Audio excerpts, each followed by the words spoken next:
Hidup orang percaya adalah emas di tangan Tuhan. Ayub 23 ayat yang ke-10 dipersilahkan. Ayub 23 ayat yang ke-10.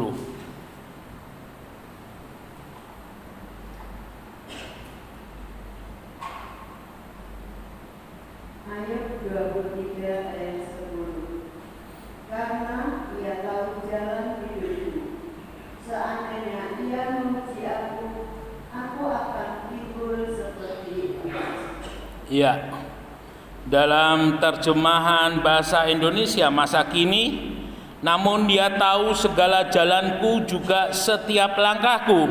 Kalau seperti emas aku diuji, akan terbukti bahwa hatiku murni. Bapak Ibu Saudara yang dikasihi oleh Tuhan, ulang kali saya sampaikan bahwa di dalam kehidupan orang percaya, dia yang terpenting, paling penting dalam hidupnya itu adalah iman. Karena iman itu yang akan mendekatkan kita dengan Tuhan, karena iman itu juga yang akan membawa kita menikmati janji-janji firman Tuhan. Keadaan yang buruk sekalipun, ketika kita mempunyai iman, masih ada harapan. Ya, seberat apapun masalah dan persoalan yang kita hadapi, ketika kita masih punya iman, artinya masih ada kesempatan untuk melihat pertolongan Tuhan atau jalan keluar terjadi. Ketika kita sedang sakit dan kita masih punya iman, masih ada harapan untuk sehat dan sembuh kembali. Artinya bahwa iman itu adalah satu hal yang harus terus-menerus ada di dalam kehidupan kita. Nah, Bapak Ibu Saudara yang dikasihi oleh Tuhan, sesuai dengan judul yang sudah kita lihat di atas tadi, bahwa hidup orang percaya itu adalah emas di tangan Tuhan.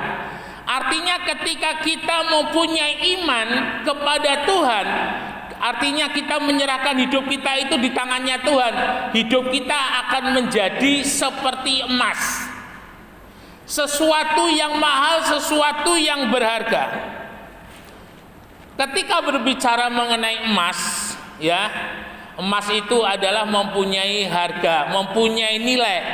Dan keuangan salah satu alat ukur kekuatan ekonomi satu bangsa itu ditentukan oleh emas. Ya, Afrika Selatan adalah salah satu negara Afrika yang cukup kuat ekonominya karena ditopang dengan emas yang mereka miliki. Konon di US dollar kalau tidak salah, setiap kali keluar berapa uang yang dicetak, itu pasti ada simpanan emas di bank pusat, ya, bank besar mereka. Jadi artinya bahwa nilai daripada uang itu dijamin oleh emas yang disimpan. Saya bersyukur jika di Indonesia, khususnya di GPPS ini, kita mempunyai banyak tambang emas. Ya, ada di Freeport, yang ada di Timika, Papua, lalu ada Newmont yang ada di Sumbawa. Di GPPS Tuban ini juga ada banyak emas. Mas Yunias, Mas Eli, Mas Eko, Mas Elisa. Itu luar biasa sekali, saudara. Nah, Bapak Ibu Saudara yang dikasihi oleh Tuhan Yesus Kristus, emas itu awal mulanya itu dari tambang, ya, atau juga di daerah-daerah tertentu itu dari aliran sungai itu, lalu kemudian gogrokan tanahnya itu mengalir, pasirnya mengalir, lalu kemudian diayak untuk mendapatkan emas. Emas ketika dia pertama kali didapat itu hanya sebuah bongkahan, dan itu belum tahu kadarnya berapa. Tapi mungkin hanya sepintas boleh dilihat emas ini emas bagus, tua atau muda. Kemudian untuk boleh membuat emas itu mempunyai nilai, maka emas itu harus diproses, ya.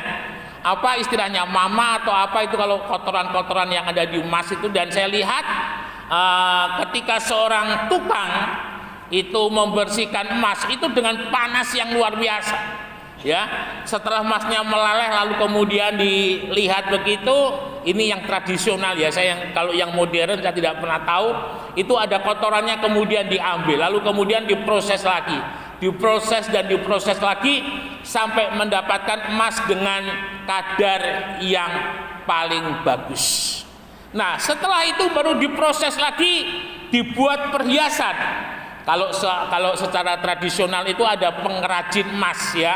Jadi dengan ketelitian tingkat tinggi, bongkahan emas itu dia ukir sedemikian rupa sampai akhirnya menghasilkan sebuah perhiasan yang indah.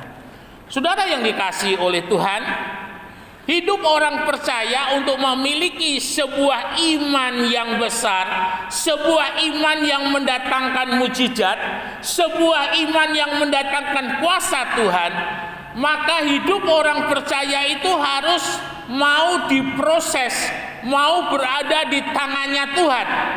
Kalau yang lalu Tuhan itu adalah penjunan kita tanah liat, dan sekarang kita diproses bagaikan sebuah emas. Saya akan bacakan lebih dahulu 1 Petrus 1 ayat yang ke-6 dan yang ke-7 dalam bahasa Indonesia masa kini. Karena itu hendaklah kalian bersuka hati, meskipun sekarang untuk sementara waktu kalian harus menjadi sedih, karena kalian mengalami bermacam-macam cobaan. Tujuannya ialah untuk membuktikan apakah kalian sungguh-sungguh percaya kepada Tuhan atau tidak. Emas yang dapat rusak pun diuji dengan api. Nah, iman kalian adalah lebih berharga dari emas, jadi harus diuji juga supaya menjadi teguh, dan dengan demikian kamu akan dipuji dan dihormati serta ditinggikan pada hari Yesus Kristus datang kembali. Jadi proses pemurnian daripada emas dalam kehidupan kita sebagai orang percaya itu mempunyai dampak untuk kehidupan kita hari ini dan dampak untuk kehidupan kita yang akan datang. Tidak ada, saudara, dalam dunia ini orang yang mempunyai kehidupan yang terus-menerus. Ada batasnya, ada limit sesuai yang ditentukan oleh Tuhan. Ya, mungkin limitnya, saya pernah melayani bayi itu kalau tidak salah tidak ada, mungkin 1 minggu ya, karena ini ya gagal jantung. Jadi dulu jemaat di Tambakboyo, sekolahnya di Tuban, lalu pindah di Surabaya. Malam-malam anak Tuhan ini telepon, "Om, saya bisa dilayani, anak saya baru meninggal." Ya, saya tidak tahu, ternyata setelah di pemakaman anak itu digendong oleh ayahnya, saudara, dari Surabaya, naik ambulan, lalu kemudian saya pun juga ikut menggendong, lalu kemudian baru kita makamkan. Nah, kita tidak tahu batas usia kita seperti apa. Ya, yang penting adalah iman kita. Karena segala sesuatu yang ada di dunia ini ketika kita menghadap kepada Tuhan, tidak ada yang kita bawa. Yang kita bawa adalah iman. Iman itu yang akan mendekatkan diri kepada Tuhan, hidup kita dengan Tuhan, baik hidup di dunia hari ini maupun hidup setelah dipanggil oleh Tuhan. Yang lalu dalam ibadah upacara daripada saudara Teli, saya katakan baik hidup untuk kemuliaan Tuhan, mati untuk kemuliaan Tuhan. Hidup dan mati adalah untuk kemuliaan Tuhan. Ini yang harus terjadi dalam kehidupan daripada orang percaya. Ya, jadi ketika dalam hidup kita sebagai orang percaya mempunyai iman yang sungguh kepada Tuhan, menghadapi hari-hari hidup dalam dunia ini nggak masalah. Dan ketika kita dipanggil menghadap Tuhan pun juga nggak persoalan. Karena apa? Karena ketika kita mempunyai iman, kita tahu pasti ketika mata kita tertutup dan ketika roh kita, jiwa kita terlepas dari tubuh, maka ketika kita membuka mata jasmani tertutup, mata rohani terbuka, kita berjumpa dengan Tuhan. Sehingga kematian orang percaya itu oleh pemazmur dikatakan berharga. Kematian setiap kekasih-kekasihnya Tuhan. Nah, saudara-saudara yang dikasihi oleh Tuhan, mari kita sama-sama akan belajar di dalam kehidupan daripada Yusuf.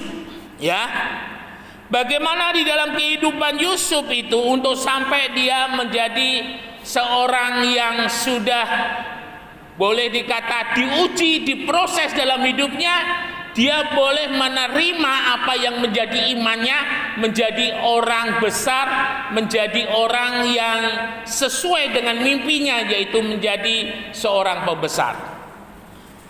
Bapak Ibu yang dikasihi oleh Tuhan, yang pertama kita harus lihat proses yang dialami oleh Yusuf sehingga dia menjadi sebuah kehidupan yang mahal.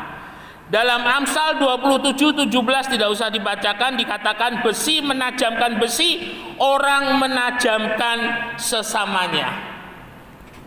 Kalau kita melihat kehidupan daripada Yusuf, ya, untuk sampai menjadi seorang yang luar biasa, diawali dia disakiti oleh saudara-saudaranya, dibuang di sumur, lalu kemudian Yusuf direndahkan, dengan kata lain dia dijual menjadi seorang budak.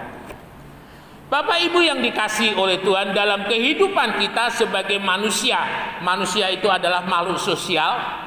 Dia tidak bisa lepas daripada manusia yang lain, dan tidak semua orang di sekitar kita adalah orang-orang yang menyenangkan. Ya, bisa jadi dia adalah orang-orang yang selalu menjadi batu sandungan di dalam kehidupan kita. Nah, ini hidup kita diproses. Ketika ada orang-orang yang menjadi batu sandungan bagi kehidupan kita, kita mundur atau maju. Kadang ketika ada baru belajar pelayanan, ya mungkin nyanyi, sampean iki sakjane apik, ya maaf. Tapi lek puji-pujian suarane sampean niku cempleng kayak seng kosong, black kosong. Saudara, depannya bagus, belakangnya macut gitu ya, sakit. Nah, ketika kita mendapati seperti itu, dua pilihannya, mutung mundur atau maju terus tetap melayani. Nah, ini yang namanya besi menajamkan besi. Ketika kita menghadapi hal seperti itu, Bapak Ibu Saudara, kita jangan mundur. Ya, ada orang-orang yang menyakiti, ada orang-orang yang membuat kita kecewa. Kecewanya sama orang, tetapi yang disalahkan gereja, yang disalahkan pendetanya. Gak main iki Pak Pendeta, iki firmane ora iso mengubah orang. Ya, gerejanya pun disalahkan, wis aku saiki gak gereja-gerejoan, gak pelayanan, gak paten. Ini wis tenanan orang Tuban ini. Nah, ketika seperti itu, artinya Bapak Ibu Saudara, kita tidak mau diproses. Diproses itu sakit. Ya, sakitnya tuh di sini Saudara. Kalau diproses dengan sesama kita. Ketika kita menghadapi seperti itu, biarlah kita jangan mundur. Kita terus maju dan maju. Kita terus melayani dan melayani sesuai dengan talenta, sesuai dengan karunia yang sudah Tuhan berikan dalam kehidupan kita. Ketika Yusuf waktu itu, ya, dia istilahnya hidupnya tidak disakiti oleh saudara-saudaranya, dia tidak akan menjadi besar. Mazmur mengatakan, orang yang menabur dengan berlinang-linang air mata, dia akan menuai dengan bersorak-sorai. Jika hari ini ada orang-orang di sekitar saudara yang tidak mendukung saudara, yang menyakiti saudara, yang melemahkan saudara, saya katakan maju terus. Biar anjing menggonggong, kafilah terus jalan. Ya, jangan sampai ketika kita menghadapi persoalan, kita menjadi lemah, kita menjadi mundur, kita tidak setia ibadah, kita tidak setia kepada Tuhan, kita tidak sungguh-sungguh, itu salah sekali. Tetapi justru ketika kehidupan kita menghadapi masalah dengan orang-orang di sekitar kita, kita harus tetap maju. Saudara, satu hal yang perlu saudara garis bawahi, Tuhan itu mampu mengubah hati. Ya. Jadi artinya ketika orang-orang di sekitar saudara menjadi batu sandungan, doakan mereka supaya mereka suatu saat tidak menjadi batu sandungan bagi saudara, tetapi justru menjadi berkat bagi saudara. Apakah itu suami, apakah itu istri, apakah itu anak, apakah itu keluarga, apakah itu orang-orang di sekitar saudara, hamba-hamba Tuhan, pelayan-pelayan Tuhan. Saudara doakan ketika menurut saudara kehidupannya adalah kehidupan yang menyakiti saudara, supaya Tuhan mengubah hatinya. Ibu Susilo, mungkin Bapak Ibu Saudara masih ingat Bapak Daniel Susilo yang rumahnya di Batu Retno, sekarang pindah di kota Cirebon. Ibu itu dulu orang percaya, ketika menikah dengan bapak, ibu ikut bapak. Ya. Itu sampai kalau tidak salah hampir 10 tahun atau 12 tahun lebih. Ibu ini tidak pernah ke gereja karena tidak boleh dengan suaminya, tetapi ibu ini selalu mendoakan. Dan setiap hari Jumat, ibu ini selalu menyiapkan perlengkapan yang dipakai oleh Bapak Susilo untuk boleh beribadah. Sampai pada satu waktu ketika berjalan 10 tahun lebih kalau tidak salah kesaksiannya, tiba-tiba pada hari di mana Bapak Susilo ini beribadah dan Ibu Susilo sudah menyiapkan perlengkapannya, sarung, baju dan sebagainya, Bapak Susilo tiba-tiba mengatakan, "Mam, aku hari ini aku nggak ibadah. Aku besok minggu mau ikut kamu ke gereja." Dalam kesaksiannya Ibu Susilo itu menangis. Artinya apa? Artinya ketika bertahun-tahun Ibu Susilo ini berdoa, doa itu ternyata bekerja. Doa itu ketika bekerja kita nggak kelihatan. Doa itu ketika kita berdoa kita nggak tahu kapan jawabannya. Tetapi yang pasti ada satu titik, ada satu masa doa yang saudara panjatkan di hadapan Tuhan sesuai dengan waktunya Tuhan, doa itu akan menjadi kenyataan. Ya, jika hari ini saudara menghadapi masalah dengan orang-orang di sekitar saudara, jangan mundur, maju terus. Lalu kemudian yang berikut yang terjadi di dalam kehidupan Yusuf, Yusuf direndahkan. Ya. Amsal 18:12 tidak usah dibacakan. Tinggi hati mendahului kehancuran, tetapi kerendahan hati mendahului kehormatan. Amsal 22 ayat 4, ganjaran kerendahan hati dan takut akan Tuhan adalah kekayaan, kehormatan, dan kemuliaan. Ini penting, kerendahan hati. Ya, kerendahan hati itu adalah sikap yang selalu membutuhkan Tuhan. Satu sikap yang selalu memerlukan Tuhan. Bapak Ibu Saudara, kita patut menyadari bahwa yang mempunyai kuasa untuk menghidupkan dan mematikan dalam 1 Samuel 2 yang dikatakan doa Hana, bahwa yang mempunyai kuasa untuk mematikan dan membangkitkan itu adalah Tuhan. Yang mempunyai kuasa untuk merendahkan dan yang meninggikan itu adalah Tuhan. Yang mempunyai kuasa untuk memberi dan mengambil itu pun juga adalah Tuhan. Jadi artinya tanpa Tuhan kita ini bukan apa-apa dan bukan siapa-siapa. Tuhan yang membuat kita bisa, Tuhan yang membuat kita mampu, Tuhan yang membuat kita menang. Nah, kerendahan hati itu bahasa Yunaninya humilis, artinya dekat dengan bumi.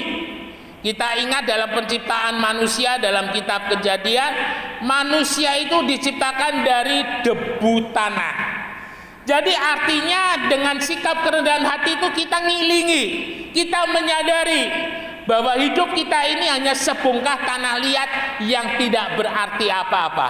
Oleh karena Tuhan penjunan yang membentuk dalam hidup kita sehingga kita menjadi luar biasa. Bapak Ibu Saudara yang dikasihi oleh Tuhan, salah satu hal yang Tuhan mau terjadi dalam kehidupan Yusuf adalah Yusuf harus direndahkan. Orang yang rendah hati dalam Pemazmur di sana dikatakan dia adalah orang yang bisa dituntun oleh Tuhan. Ya. Orang yang rendah hati itu orang yang selalu welcome hatinya dengan Tuhan. Orang yang selalu terbuka hatinya dengan Tuhan. Ketika hatinya terbuka dengan Tuhan, maka kemana Tuhan menuntun, kemana Tuhan menyuruh, dia tahu dan dia pasti pergi. Karena kalau berbicara mengenai Tuhan yang menuntun, Tuhan yang menyuruh, itu ngeri-ngeri sedap saudara awal-awalnya. Bagaimana ketika bangsa Israel keluar dari Mesir, yang Tuhan perhadapkan kepada bangsa Israel itu laut. Ya, masalah, persoalan.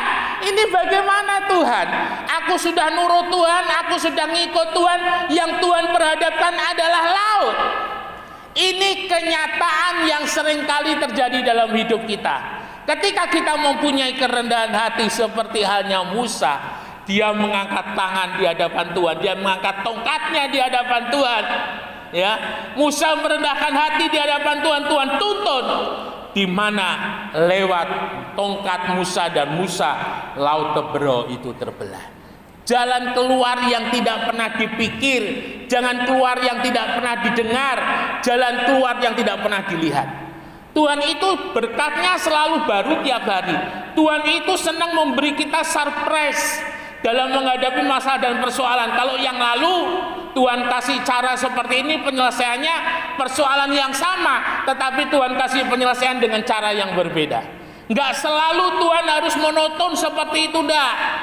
Abraham ketika terjadi kelaparan di Kanaan, dia pergi ke Mesir, no problem. Ketika Ishak ada kelaparan di Kanaan, dia hendak pergi ke Mesir, Tuhan bilang, jangan, kamu jangan ke Mesir, kamu pergi ke Gerar. Ishak gak protes, Tuhan, Gerar itu sekarang lagi panas, Gerar itu sekarang lagi tandus. Ishak enggak seperti itu. Ishak mempunyai kerendahan hati dan dia mempunyai iman. Dia pergi ke Gerar yang tandus, ke Gerar yang bukan tujuannya tapi tujuannya Tuhan, dan di sana Ishak menuai 100 kali lipat. Setiap hari ajar aku Tuhan untuk memiliki hati yang rendah. Ajar aku Tuhan setiap hari untuk menuruti perintah-Mu. Saudara akan melihat, saudara tidak akan salah jalan. Saudara akan melihat bagaimana pintu-pintu yang tertutup itu dibukakan oleh Tuhan. Pintu yang tertutup itu tidak bisa dibuka dengan kesombongan. Pintu yang tertutup itu tidak bisa dibuka dengan keangkuhan. Tetapi pintu yang tertutup itu hanya bisa dibuka dengan kerendahan hati. Ketika saudara rendah, Tuhan yang tinggi. Ketika saudara yang tinggi, Tuhan yang rendah. Gak ada apa-apanya, kekuatan kita terbatas. Tetapi ketika kita rendah, Tuhan yang tinggi, Tuhan yang berkuasa untuk menolong dalam hidup ini, ya. Kemudian yang berikut, Yusuf difitnah. Ketika di rumah Potifar, Yusuf diajak selingkuh oleh istri Potifar. Yusuf tidak mau. Yusuf difitnah dan dimasukkan dalam penjara. Yusuf gak pernah berpikir bahwa dia akan menghadapi masalah dan persoalan seperti ini dalam hidupnya. Saudara, masalah dan persoalan dalam hidup ini adalah sebuah seni. Ya. Semakin banyak masalah dan persoalan yang kita hadapi dan semakin kita mengandalkan Tuhan, semakin kita ngerti Tuhan punya banyak cara untuk menolong kita. 1001 macam masalah persoalan datang, 1002 Tuhan datang untuk menolong. Ibaratnya seperti itu. Jadi ketika ada masalah, jangan saudara menggerutu, tetapi pengucapan syukur itu perlu. Ucapan syukur itu artinya apa? Saya percaya bersama dengan Tuhan, saya mampu menghadapinya dan saya bisa keluar jadi pemenang. Nah, itu yang harus terjadi dalam hidup kita. Yesus kita lebih besar dari persoalan kita. Yesus kita lebih besar dari permasalahan kita. Sepuluh kali saya katakan, ketika Daud dan Saul melihat Goliat, itu keduanya mempunyai cara pandang yang beda. Ya, Saul melihat Goliat dengan kekuatannya sendiri, kandas. Daud melihat Goliat dengan kekuatannya Tuhan, dia menang. Nah, demikian juga kita. Ketika hari ini saudara menghadapi masalah dan persoalan dalam bentuk apapun juga, ingat baik-baik, Yesus lebih besar dari persoalanku, Yesus lebih besar dari permasalahanku, dan aku akan keluar menjadi pemenang. Beri kemuliaan bagi nama Tuhan. Nah, ini yang harus saudara ucapkan setiap hari ketika saudara menghadapi masalah dan persoalan. Yesus lebih besar dari semuanya. Dan pada akhirnya setelah melalui proses, Yusuf boleh menerima puncak dari puncak imannya, puncak dari puncak proses dia dimurnikan, menjadi orang kedua di Mesir. Bapak, Ibu, Saudara, serahkan hidupmu di tangan Tuhan. Apapun proses yang terjadi, ikuti maunya Tuhan, ikuti iramanya Tuhan, supaya kita menjadi emas yang mulia di hadapan Tuhan. Hidup kita boleh dimuliakan, diberkati, dan menjadi berkat bagi kemuliaannya. Immanuel, Tuhan Yesus memberkati. Sekali lagi beri kemuliaan bagi nama Tuhan.